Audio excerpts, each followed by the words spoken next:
नमस्कार, मैं विक्रम और आप देख रहे हैं जर्नलिस्ट यूपी लाइव न्यूज। देश दुनिया की तमाम बड़ी खबरों को देखने के लिए हमारे चैनल को तुरंत सब्सक्राइब करें और कमेंट बॉक्स में अपनी अमूल्य राय जरूर दें। आइए आपको दिखाते हैं इस वक्त की सबसे बड़ी खबर। पीएम मोदी के जन्मदिन पर धर्मगुरुओं ने दिया आशीर्वाद और शुभकामनाएं। आपको बता दें कि पीएम मोदी के जन्म उत्सव के मौके पर आशीर्वाद भरा संदेश दिया धर्मगुरुओं ने। आइए आपको दिखाते हैं ये खास रिपोर्ट। आध्यात्मिक विषय में प्रधानमंत्री जी को अद्भुत अद्भुत नॉलेज है। किसी पुराण की बात कर लीजिएगा, आप शास्त्रों की बात कर लीजिएगा, दर्शन की बात कर लीजिएगा। प्राइम मिनिस्टर आपको अगर कहीं आप गलत होंगे तो आपको सुधार कर देंगे।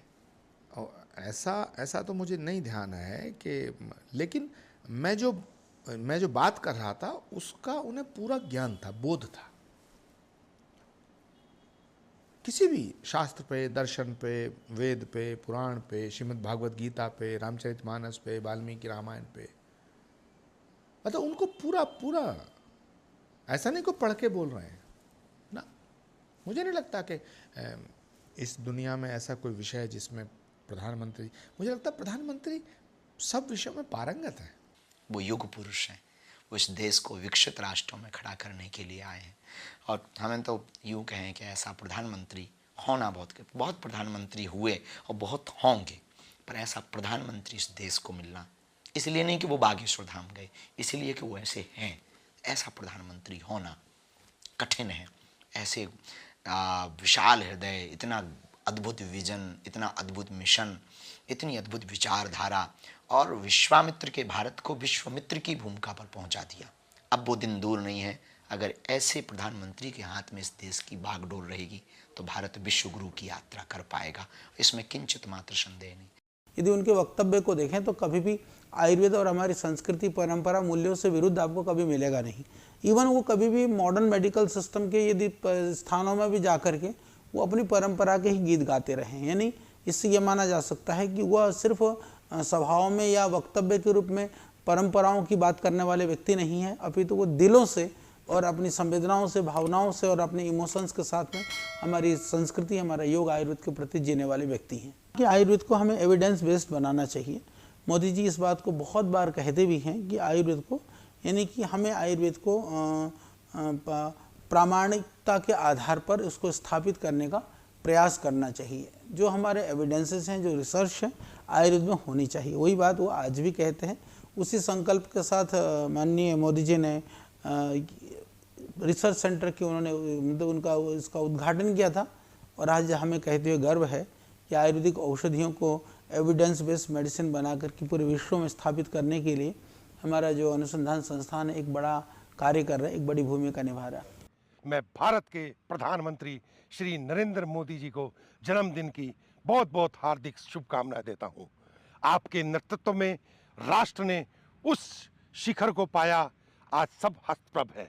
मैं आपके पुनः स्वास्थ्य की मंगल कामना करता हूं। राष्ट्र आपके नेतृत्व में आगे बढ़ेगा और हमें उन बुलंदियों पर पहुंचाएगा जिसका हमने कुछ वर्षों पहले एक स्वप्न देखा था। महामृत्युंजय संस्थान आपको बहुत बहुत शुभकामनाएं देता है।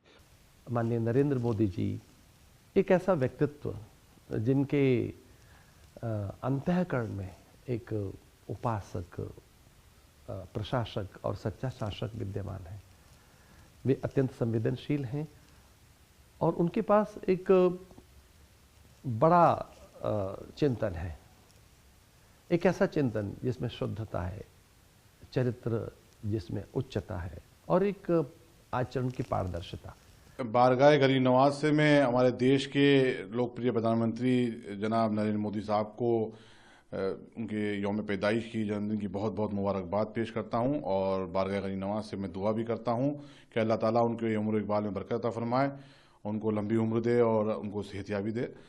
जिस तरीके से पूरा देश के हमारे प्रधानमंत्री नरेंद्र मोदी साहब का जन्मदिन मनाता है एक सेवा पखवाड़े के रूप में, तो इसका पीछे मकसद यही है कि सेवा भाव, जिस सेवा भाव से नरेंद्र मोदी जी इस देश की सेवा कर रहे हैं और देश की नई ऊंचाइयों पे ले जा रहे हैं। आज की तारीख में नया भारत निकल के सामने आया पूरी दुनिया के सामने, जो लोगों से आंख में आंख डाल के बात करता है और किसी से दबाव में नहीं आता है। तो ऐसे मजबूत नेतृत्व देने वाले प्रधानमंत्री जी का जो जन्मदिन एक सेवा भाव से पूरे देश में मनाया जा रहा है, ये अपने आप में एक मिसाल है। और जैसा कि आपको मालूम है, ये सेवा पखवाड़े के रूप में पूरा एक हफ्ता 15 दिन मनाया जाता है, जिसमें तरह तरह के सामाजिक कार्य किए जाते हैं। पूरा देश अपनी अपनी तरफ से कोई लंगर करता है, कोई उनके लिए अलग अलग तरीके से दुआएं करता है, कोई सामाजिक कार्य करता है। तो ये अपने आप में आने वाली पीढ़ियों की एक मिसाल है कि देश में ऐसे प्रधानमंत्री हुए हैं जो देश को मजबूत नेतृत्व प्रदान कर रहे थे, जो दो लोगों के दिलों पर राज करते हैं और जिनको लोग दिल से पसंद करते हैं और जिनसे लोगों को बहुत उम्मीद है और वो उम्मीद पे खरा भी उतरे हैं। आज नया भारत है, पूरी दुनिया आज हमारे भारत की तरफ आंखें बिछाए देख रही है कि भारत किस तरीके से मजबूती के साथ आगे बढ़ रहा है। और मुझे पूरी यकीन है कि मोदी जी के कुशल नेतृत्व में भारत और तरक्की करेगा और मजबूत भारत जिस तरीके से पहले सोने की चिड़िया हुआ करता था, इंशाल्लाह ताला वैसे ही होगा। मैं बारगाह गरीब नवाज से एक बार फिर हमारे देश के प्रधानमंत्री को बहुत बहुत मुबारकबाद देना चाहता हूँ और उनकी लंबी उम्र के लिए, उनकी सेहत के लिए भी दुआ करता हूँ। क्या आप भी कर रहे हैं कुछ खास? क्या आप भी ला रहे हैं समाज में परिवर्तन? क्या आपने भी हासिल की है उपलब्धियां?